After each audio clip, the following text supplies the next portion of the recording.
Hello दोस्तों, कैसे हैं आप। मुझे उम्मीद है आप बेहतर होंगे। आरएस क्लासेज में आपका स्वागत है।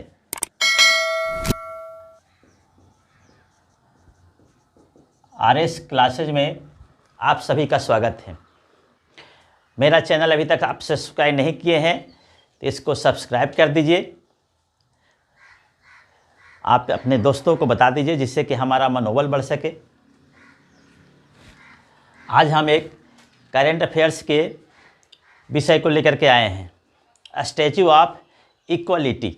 स्टैचू ऑफ इक्वलिटी आने वाला समय में मुझे उम्मीद है कि हर परीक्षा में इसका एक सवाल रहेगा। एक सवाल इससे पूछेगा, statue of equality.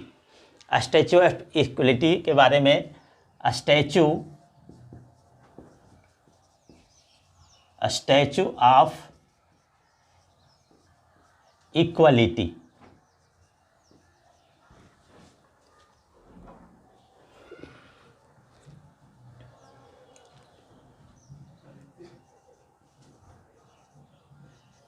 Statue of equality, इसके बारे में आज हम आपको बताएंगे। स्टैचू ऑफ इक्वलिटी सबसे पहले जाने ये है कहाँ ये बनाया गया। ये स्थित है हैदराबाद में।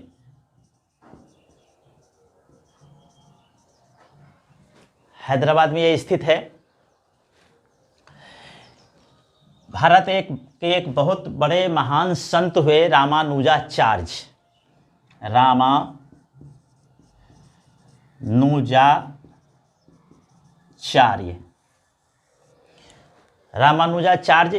इन्हीं की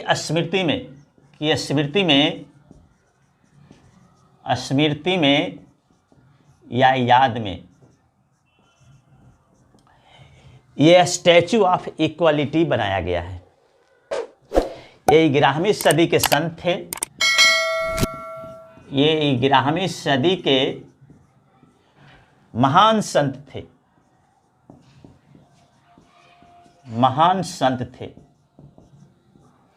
11वीं सदी के महान संत। अब जानते हैं इसकी ऊंचाई हाइट। इसकी हाइट है 216 फीट। 216 फुट ये ऊंचा है। और ये मूर्ति 216 फुट ऊंचा है। और इसके नीचे एक आधार भवन बनाया गया है। यह मूर्ति एक आधार भवन पर स्थित है। आधार भवन पर स्थित है। और ये आधार भवन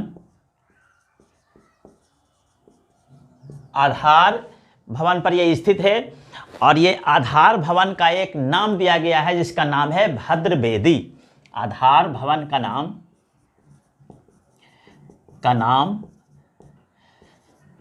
भद्र बेदी है। आधार भवन का नाम भद्र बेदी है। भद्र बेदी। और यह धातु की प्रतिमा है। यह धातु की प्रतिमा है। इसमें धातु मिलाया गया है। कौन कौन धातु का ये बना हुआ है। यह इसमें धातु है सोना। धातु में है सोना, चांदी, पीतल। सोना, चांदी, पीतल। सोना, चांदी, पीतल, तांबा,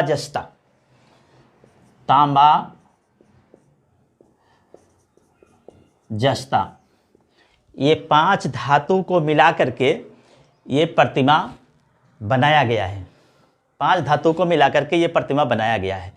अब हम जान लेते हैं, इसको आप लोग नोट कर लीजिए। अब हम लोग जान लेते हैं कि ये रामानुजाचार्य कौन थे। रामानुजाचार्य के बारे में कुछ पूछ देगा, चूँकि इन्हीं का यह स्टैचू ऑफ इक्वलिटी है, इन्हीं के बारे में, इन्हीं का ये मूर्ति है।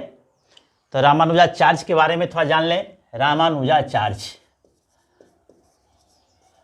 रामानुजाचार्य, रामानुजाचार्य, इनके बारे में हम जान चुके हैं कि ये 11वीं सदी के महान संत थे। इनका जन्म सबसे पहले जान लेते हैं। इनका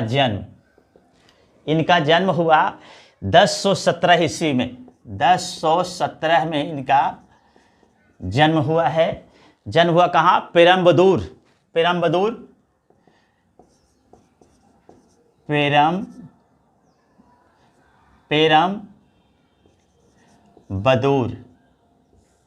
ये कहाँ है? तमिलनाडु में है। इनकी मृत्यु, जन्म इनका पेरम्बदूर तमिलनाडु में, मृत्यु 1137 ईस्वी में, मृत्यु 1137 ईस्वी में इनकी मृत्यु होती है। श्रीरंगम, जगह का नाम है श्रीरंगम, ये कहाँ है? ये भी तमिलनाडु में स्थित है, श्रीरंगम। यानी कि इनका जन्म भी तमिलनाडु में और मृत्यु भी तमिलनाडु में। जिस समय इनका जन्म हुआ या मृत्यु हुआ उस समय चोल साम्राज्य था, चोल साम्राज्य था इनका। 9वीं से 13वीं सदी तक चोल साम्राज्य, 9th से 13वीं शताब्दी तक चोल साम्राज्य रहा है। और ये हिंदू साम्राज्य था। चोल साम्राज्य क्या है?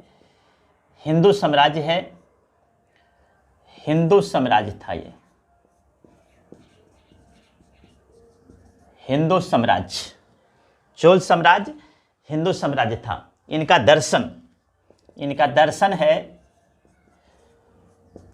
दर्शन बहुत ही प्रसिद्ध हुआ, विशिष्टाद्वैत,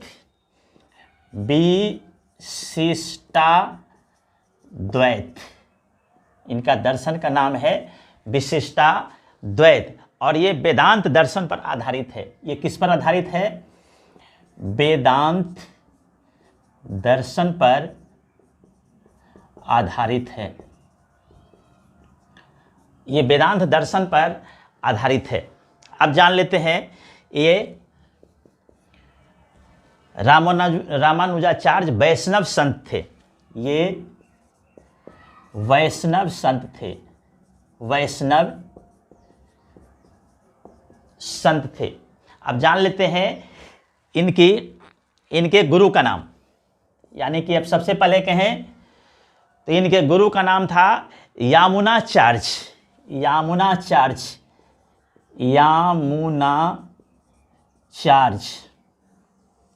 के शिष्य कौन हुए?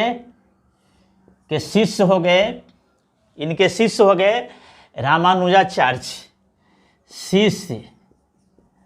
इनके शिष्य हो गए रामानुजाचार्य। और रामानुजाचार्य के शिष्य हो गए, और रामानुजाचार्य के शिष्य हो गए, रामानुजाचार्य के शिष्य 3 शिष्य इनके प्रमुख, कबीरदास, रैदास और सूरदास। इनके 3 शिष्य,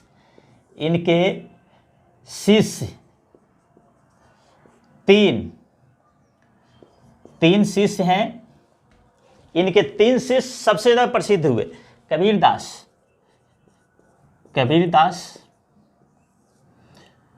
रैदास तथा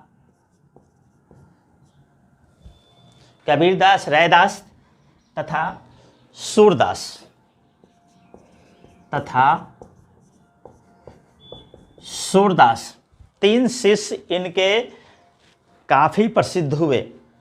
ये लिंग, जाति, लिंग, नस्ल, ये लिंग,